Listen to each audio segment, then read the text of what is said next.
பூகோள ரீதியாக சீனாவிற்கும் இந்தியாவுக்குமான எல்லைப் பகுதி கடினமான நிலப்பரப்புகளையும் இமயமலை பகுதியையும் கொண்டுள்ளது. இதனால் இரு நாடுகளுமே தரைவழி தாக்குதல் திட்டங்களுக்கு அதிக முக்கியத்துவம் கொடுக்காது.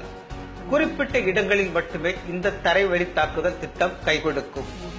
அதே நேரத்தில் வான்வழி தாக்குதல், ஏவுகணை தாக்குதல் மற்றும் கடல்வழி தாக்குதல் திட்டங்களுக்கு அதிக முக்கியத்துவம் கொடுக்கப்படும். அவ்வாறான விஷயங்களில் இந்தியாவிற்கு பக்கபலமாக இருக்க போகும் 8 முக்கிய ஆயுதங்கள் குறித்த தகவல்கள் இதோ. முதலில் பிரம்மோஸ் ஏவுகணை. உலகின் அதிவேக குரூஸ் ரக ஏவுகணை பிரம்மோஸ்.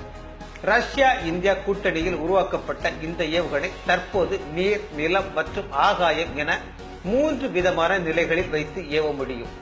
இந்த ஏவுகணையானது மணிக்கு 3400 கிலோமீட்டர் வரை செல்லும் திறன் வாய்ந்தது. இந்த ஏவுகணையில் 440 பவுண்ட் எடையுடைய வெடிபொருளை வைத்து செலுத்த முடியும். அதிகபட்சமாக 300 கிலோமீட்டர் தூரத்தில் உள்ள இலக்குகள் வரை துல்லியமாக தாக்கும் திறன் வாய்ந்தது. அதாவது இலக்கிற்கு 1 மீட்டரில் வெடிபொருளை வெடிக்க செய்யும் துல்லியமான ஏவுகணை இது. இந்த ஏவுகணையை தடுத்து நிறுத்துவது சீனாவுக்கு பெரும் சவாலாக இருக்கும். தற்போது பிரம்மோஸ் 2 ஏவுகணையும் தயாராகி வருகிறது. இது ஹைப்பர்சானிக் ரகத்தில் உருவாக்கப்பட்டு வருகிறது. அடுத்து INS கொல்கத்தா கிளாஸ் டெஸ்ட்ராயர் கப்பல். எதிரிகளின் கண்ணில் எளிதில் சிக்காத வடிவமைப்பையும் மிக விரைவான செயல்திறனையும் பெற்ற போர்க்கப்பல் INS கொல்கத்தா கிளாஸ் டெஸ்ட்ராயர். இந்த கப்பலில் இருக்கும் அதிநவீன தொழில்நுட்ப வசதிகள் மூலமாக தரை, வான் மற்றும் கடல் இலக்குகளை துல்லியமாக தாக்க முடியும். இந்தியாவின் விமானம் தாங்கி கப்பல்களுக்கு பாதுகாவலனாகவும் தனியாக சென்று எதிரி இலக்குகளை அழிப்பதற்கும் பயன்படுத்த முடியும். எனவே இது பன்முக பயன்பாட்டு போர்க்கப்பலாகவும் குறிப்பிடப்படுகிறது. இந்த கப்பலில் 64 பாரக் 1 மற்றும் பாரக் 8 ஏவுகணைகள் பொருத்தப்பட்டு இருக்கின்றன. தவிர 16 பிரம்மோஸ் சூப்பர்சானிக் ஏவுகணைகளும் பொருத்தப்பட்டுள்ளன. இந்த போர்க்கப்பலில் 76 மில்லிமீட்டர் பீரங்கியும் 4 AK-630 ரக எந்திர துப்பாக்கிகளும் நீர்மூழ்கி கப்பல்களிலிருந்து ஏவப்படும் ஏவுகணைகளை வழிமறித்து தாக்கும் ராக்கெட்டுகளும் பொருத்தப்பட்டு இருக்கின்றன. INS கொல்கத்தா கிளாஸ் டெஸ்ட்ராயர் குடும்பத்தில் INS கொல்கத்தா, INS கொச்சி மற்றும் INS சென்னை ஆகிய 3 கப்பல்கள் பயன்பாட்டில் இருக்கின்றன. அடுத்து INS சக்ரா. விசாகப்பட்டினத்தை மையமாக கொண்டு இயங்கி வரும் இந்த நீர்மூழ்கி கப்பலின் தலையாய பணி இந்திய எல்லைக்குள் நுழையும் எதிரி நாட்டு கப்பல்கள் மற்றும் நீர்மூழ்கிகளை கண்டுபிடித்து தாக்கி அழிப்பதுதான். உலகிலேயே மிகவும் விரைவாக செல்லக்கூடிய நீர்மூழ்கி கப்பல் INS சக்ரா. இது அதிகபட்சமாக 600 கிலோமீட்டர் ஆழம் வரை சென்று பயணிக்கும். எனவே எதிரிகளால் எளிதாக கண்டறிய முடியாது. இந்த நீர்மூழ்கி கப்பல் மணிக்கு 300 நாட்டிக்கல் மைல் வேகத்தில் கடலுக்கடியில் பயணிக்கும் திறன் பெற்றது. அடுத்து INS விக்ரமாதித்யா. தரைவழி தாக்குதலை விட கடல் வழியாக இந்தியாவை தாக்குவதற்கு சீனா முக்கியத்துவம் அளிக்கும் என்பது பாதுகாப்பு நிபுணர்களின் கருத்து. அதன்படி கடல்வழி தாக்குதல்களை சமாளிக்க நம்மிடம் INS விக்ரமாதித்யா விமானம் தாங்கி போர்க்கப்பல் இருக்கிறது. இந்த போர்க்கப்பலில் MiG-29K ரக போர் விமானங்களும் MiG-29KUB ரகம் உட்பட 36 போர் விமானங்கள் இருக்கின்றன. இது தவிர Ka-28 மற்றும் Ka-31 ரக ஹெலிகாப்டர்களும் இருக்கின்றன. இந்த விமானம் தாங்கி கப்பல் மூலமாக 500 கிலோமீட்டர் தூரத்திற்கு கண்காணிக்கும் வசதிகள் உள்ளன. விமானம் தாங்கி போர்க்கப்பல்களை நீண்ட காலமாக இந்தியா இயக்கி வருவதால் பழுத்த அனுபவமும் கை கொடுக்கும். அடுத்து சுகோய் SV-30 MKI. ரஷ்யாவிடமிருந்து உரிமை பெற்று HAL நிறுவனம் தயாரிக்கும் இந்த போர் விமானம் ஏர் சுப்ரியாரிட்டி எனப்படும் வகையைச் சேர்ந்தது. தாக்குதல் நடத்துவது மட்டுமின்றி எதிரிகளின் வான்பகுதியை கட்டுக்குள் கொண்டு வரும் திறனும் படைத்தது. இந்த விமானத்தில் 300 மில்லிமீட்டர் விட்டமுடைய துப்பாக்கி, எதிரிகளின் ஏவுகணைகளை வழிமறித்து தாக்கும் ராக்கெட்டுகள் மற்றும் ஏவுகணைகள் பொருத்தப்பட்டுள்ளன. இது தவிர தரை இலக்குகளை குறிவைத்து தாக்குவதற்கான வெடிகுண்டுகளையும் பொருத்த முடியும்.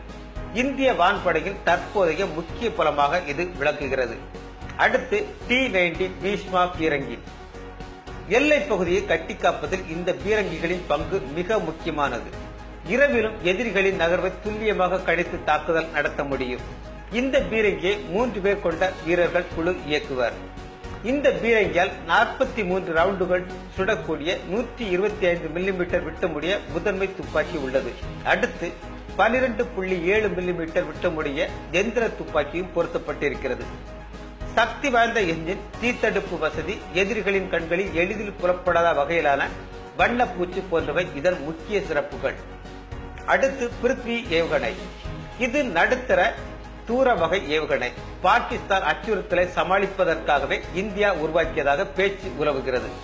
எதிரி நாடுகளின் ஏவுகணைகளை வழிமறித்து தாக்கி அழுத்தும் பணியை செவ்வனே செய்யும். பிருத்வி ஏவுகணை மேக் 5 என்ற வேகத்தில் பயணிக்கும். எதிரிகளின் ஏவுகணையை விட 5 மடங்கு கூடுதல் வேகத்தில் பயணித்து வழியிலேயே தாக்கி அழித்துவிடும். 300 கிலோமீட்டர் முதல் 2000 கிலோமீட்டர் தூரம் வரை இலக்குகளை நோக்கி பயணிக்கும். எதிரி ஏவுகணைகளை வானிலேயே தகர்த்து தரைப்பகுதியில் அல்லது நம் நாட்டு இலக்குகளுக்கு பாதிப்பு ஏற்படாத வகையில் பார்த்துக் கொள்ளும். அடுத்து INS அரிஹந்த். உள்நாட்டில் தயாரான முதல் அணுசக்தி நீர்மூழ்கி போர்க்கப்பல். அணு ஆயுதங்களை நீருக்கடியில் ஏவுவதற்காகவே விசேஷமாக தயாரிக்கப்பட்ட நீர்மூழ்கி கப்பல் INS அரிஹந்த். இந்த நீர்மூழ்கி கப்பலில் 12K-15 ரக அணு ஆயுத ஏவுகணைகளையும் 4K-4 ரக அணு ஆயுத ஏவுகணைகளையும் நீருக்கடியில் இருந்து செலுத்த முடியும். நிலப்பகுதி, வான்பகுதி மற்றும் கடல் இலக்கு என 3 விதமான இலக்குகளை குறிவைத்து ஏவுகணைகளை செலுத்தும் திறன் பெற்றது இது. INS அரிஹந்த் கப்பல் ரஷ்ய நீர்மூழ்கி கப்பலின் டிசைன் தாத்பரியத்தில் இந்தியாவிலேயே உருவாக்கப்பட்ட அணு சக்தி நீர்மூழ்கி கப்பல். இந்த கப்பலில் 83 MW திறன் கொண்ட அணு உலை பொருத்தப்பட்டு இருக்கிறது. இந்த ஆயுதங்களை பயன்படுத்துவதன் மூலமாக இரு நாடுகளுக்கும் பெரும் அழிவு ஏற்படுவது என்பது நிதர்சனம். ஆனால் அழிவு தரும் ஆயுதங்களை பயன்படுத்துவதை விட வேறொரு வழியில் சீனாவிற்கு நெருக்கடி கொடுக்க முடியும். சீன தயாரிப்புகளை இந்திய மக்கள் தவிர்க்க தொடங்கினால் அது நிச்சயம் சீனாவிற்கு பேரிடியாக இருக்கும். பொருளாதார ரீதியில் சீனாவுக்கு பெரும் தாக்கத்தை ஏற்படுத்தும் என்பதே கத்தியின்றி இரத்தமின்றி சீனாவுக்கு நாம் புகட்டும் பாடமாக இருக்கும். முதலில் சீனா தரைப்படை வழியாக இந்தியா மீது தாக்குதல் நடத்தினால் என்ன ஆகும் என்று பார்ப்போம். சீனா 2.3 மில்லியன் ராணுவ வீரர்களை கொண்டுள்ளது. இந்தியா 1.3 மில்லியன் ராணுவ வீரர்களை கொண்டுள்ளது. போர்கள் என்று வந்தால் எதிர்த்து தாக்குதல் நடத்தும் வீரர்களை முன்னிலையில் இருப்பர். அதாவது ஒரு இந்திய வீரர் தன்னை எதிர்த்து தாக்க வரும் 3 சீன வீரர்களை சமாளிக்கும் வல்லமை பெற்றிருக்கிறார். சாதாரண நிலப்பகுதியில் சண்டை நடைபெறும் போது இந்த ரேஷியோ 1:3 என்ற அளவில் இருக்கிறது. போர் மலைப்பகுதியில் நடைபெறும் போது அது இந்தியாவிற்கு கூடுதல் பலம். நம்முடைய ஒரு வீரர் சீனாவில் 5 வீரரை சமாளிக்கும் ஆற்றல் பெற்றவர். இந்திய சீன எல்லைகள் பெரும்பாலும் மலைகளால் சூழப்பட்டுள்ளது. மலைப்பகுதிகளில் சண்டையிட சீனாவை விட இந்திய வீரர்களுக்கு அதிக பலம் உள்ளது. ஆகையால் தரைப்படையில் வெற்றி நமதே. இரண்டாவது, சீனா இந்தியா மீது கடல் வழியாக தாக்கினால் என்ன நடக்கும் என்று பார்ப்போம். இந்தியாவிடம் 7 முக்கிய மிகப்பெரிய கடற்படை தளங்கள் உள்ளன மற்றும் பல சிறு கடற்படை தளங்கள் உள்ளன. இவற்றை தாக்க வேண்டுமானால் குறைந்தது 5 கேரியர் போர்க்குழுக்கள் தேவை. ஆனால் தற்போது சீனாவிடம் ஒரே ஒரு கேரியர் போர்க்குழுக்கள் மட்டும்தான் செயல்பாட்டில் உள்ளது. சீனா அதிக அளவு நீர்மூழ்கி கப்பல்களை படையில் வைத்திருந்தாலும் இந்தியாவில் ஒவ்வொரு துறைமுகத்தையும் தனது கட்டுப்பாட்டில் கொண்டு வருவது இயலாத காரியம். சீனாவின் வர்த்தகம் 80-90% பெரும்பாலும் இந்திய பெருங்கடல் வழியாகத்தான் நடைபெறுகிறது. சீனாவின் கடற்படை தளத்தை தாக்க வேண்டிய அவசியம் இந்தியாவிற்கு இல்லை. சீனாவின் வர்த்தக கப்பல்களை நாம் நம் கடற்பகுதியில் தடுத்து நிறுத்தினாலே போதும். சீனாவின் பொருளாதாரம் ஆட்டம் கண்டுவிடும். இந்திய பெருங்கடலில் இந்திய கடற்படை போல் வலிமையான கடற்படை இல்லை என்பதே உண்மை. அதனால் கடற்பரப்பிலும் நமக்கு வெற்றியே. மூன்றாவதாக, சீனா இந்தியா மீது வான் வழியாக தாக்கினால் என்ன நடக்கும் என்பதை பார்ப்போம். இந்த 21ஆம் நூற்றாண்டில் விமானங்களின் எண்ணிக்கை என்பது முக்கியமல்ல. அதை இயக்கும் விமானிகளின் அனுபவம் மற்றும் அவர்கள் கையாளும் அதிநவீன தொழில்நுட்பங்களை பொறுத்தே போரின் வெற்றி தோல்வி அமையும். நாம் ஏற்கனவே 2 முக்கிய போர்களில், அதாவது 1965, 1971 நாம் நம் விமானப்படையை பயன்படுத்தி வென்றுள்ளோம் மற்றும் நம் விமானப்படை விமானிகள் வருடந்தோறும் உலகிலேயே தலை சிறந்த விமானிகளுடன் போட்டி போட்டு கூட்டு பயிற்சியில் ஈடுபட்டு மிக திறமசாலிகளாக உள்ளனர். ஆனால் சீனாவின் விமானிகளோ அப்படி இல்லை. அவர்கள் வெளிநாட்டு போர் விமானிகளுடன் அவ்வளவாக பயிற்சியில் ஈடுபட்டது இல்லை. நம்மிடம் சுகோய் 30 போர் விமானங்கள் உள்ளன.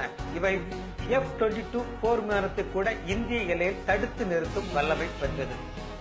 சீனா விமானப்படையின் முதுகெலும்பு J-10 ஒற்றை என்ஜின் கொண்டது. பெரும்பான்மை போர் விமானங்கள் 3rd ஜெனரேஷன் மட்டுமே, காட்சிக்கு மட்டுமே உகந்தது. மேலும் ஒரு நாட்டு எல்லைக்குள் வந்து தாக்கும் அளவுக்கு சீன விமானப்படை வலிமை வாய்ந்தது அல்ல. சீனாவின் கடற்படை விமானமான J-15 விட இந்தியா வைத்திருக்கும் MiG-29K மிக வலிமை வாய்ந்தது. சீனாவில் 80% போர் விமானம் போர் புரிய தகுதி அற்றவை. போர்க்களத்தில் தாக்குப்பிடிக்க முடியாது என ஜப்பான் ஏற்கனவே கூறியுள்ளது. இப்படி பார்த்தால் மீண்டும் வான்பரப்பிலும் நமக்கு வெற்றி. ஆக சீன பாதுகாப்பு படையோடு இந்திய பாதுகாப்பு படையை குறைத்து ஒப்பிட்டு பார்க்காதீர்கள். வெறும் எண்ணிக்கை அல்ல, எண்ணம் தான் பலம். போரில் வெறும் எண்ணிக்கையை மட்டுமே வைத்து வெற்றி பெற முடியாது. போரை வழிநடத்தும் இந்திய கமாண்டர்கள் எடுக்கும் ராஜதந்திர முடிவுகளும், போரில் ஈடுபடும் இந்திய ராணுவ வீரர்களின் அர்ப்பணிப்பு உணர்வும், இந்திய மக்கள் நம் ராணுவத்திற்கு பக்கபலமாக நின்று ஆதரவளிக்கும் அளவையும் பொறுத்தே வெற்றி தோல்வி அமையும். உலகின் எண்ணிக்கையை பொறுத்து போரின் வெற்றி தோல்வி தீர்மானிக்கப்படுவதில்லை என்பதற்கு பல வரலாற்று போர்கள் சான்றாக உள்ளன. உதாரணமாக இஸ்ரேல் எதிர்கொண்ட 6 நாள் போரை கூட சொல்லலாம். 1962 ஆண்டு நடந்த போரில் சீனா வெற்றி பெற்றிருக்கலாம். அதற்கு காரணம் பல கூறப்பட்டாலும் நம்மிடம் படையை வழிநடத்தும் கமாண்டர்களின் எண்ணிக்கை மிக குறைவு என்ற காரணமும் சொல்லப்படுவதுண்டு. ஆனால் தற்போது அப்படி இல்லை. 1962 நடந்த போரில் சீன இந்திய படை வீரர்கள் எண்ணிக்கை 8க்கு 1 இருந்தது. அப்படி இருந்தும் நம் வீரர்கள் சீனாவிடம் சரணடைய மறுத்து தன் தாய்நாட்டிற்காக தனது இறுதி மூச்சு வரை உள்ளவரை போரிட்டு வீரமரணம் அடைந்தனர். இந்திய வீரர்கள் பாகிஸ்தான் போன்று சரணடைந்ததில்லை. சீனாவுடன் சரணடைந்து மடிவதை விட நேருக்கு நேர் போரிட்டு வீரமரணம் அடைந்த அந்த தியாக உள்ளங்களின் தியாகத்தை கொச்சைப்படுத்துபவர்கள் இந்தியர்களே இல்லை. 1967 மீண்டும் இந்திய சீன ராணுவ வீரர்கள் போரில் எதிரெதிரே சந்தித்த போது கூட நம் வீரர்கள் 300 சீன வீரர்களை கொன்று குவித்தனர். நம் பக்கம் நம் பாரத தாயின் 75 மகன்களை இழந்தோம். சீன ஊடகங்களும் சீன ராணுவமும் இந்தியாவிற்கு 1962 ஞாபகப்படுத்தி சுட்டிக்காட்டுகின்றனர். ஆனால் இங்குள்ள சில மீடியாக்கள் 1967 சீனாவிற்கு சுட்டிக்காட்ட மறந்துவிட்டன. ஆனால் இந்திய அரசு இந்தியாவின் தற்போதைய பலத்தை பாருங்கள் என்று சீனாவின் மிரட்டலுக்கு பதிலடி கொடுத்தது. இந்திய பெருங்கடல் வழியாக நம்மை நோட்டமிட வந்த சீனாவின் 13 நீர்மூழ்கி கப்பல்களை நாம் நம்முடைய உளவு செயற்கைக்கோள்களால் கண்டுபிடித்துள்ளோம். கண்டுபிடித்தது மட்டுமல்லாமல் அவர்களை நம்முடைய உளவு விமானமான P-8I பொசைடன் மற்றும் சில போர்க்கப்பல்கள் உதவியுடன் சீன நீர்மூழ்கி கப்பல்கள் இந்திய எல்லையில் நுழைகிறதா என்று தொடர்ந்து நோட்டமிட்டு வருகின்றன. இவ்வளவு வளர்ந்திருக்கிறோம் நாம் இப்போது. சீனர்களே, நீங்கள் தற்போது காண்பது இந்திய பிரதமர் நேரு அல்ல, இந்திய பிரதமர் மோடி. இது 1962 அல்ல, 2017 என்பதை நீங்கள் மறக்க கூடாது. 1967 எங்கள் நாட்டு பிரதமர் இந்திரா காந்தியால் நீங்கள் வாங்கியதை மறந்திருக்க மாட்டீர்கள் என்று நினைக்கிறோம். வெற்றி எமதே. இப்படி இந்தியா தனி ஒரு ஆளாகவே சீனாவை சமாளிக்கும் வல்லமை பொருந்திய நிலையில் நமது நட்பு நாடுகளும் நமக்கு உதவியாக வந்தால் சீனாவின் நிலை வந்தே மாதரம். நன்றி.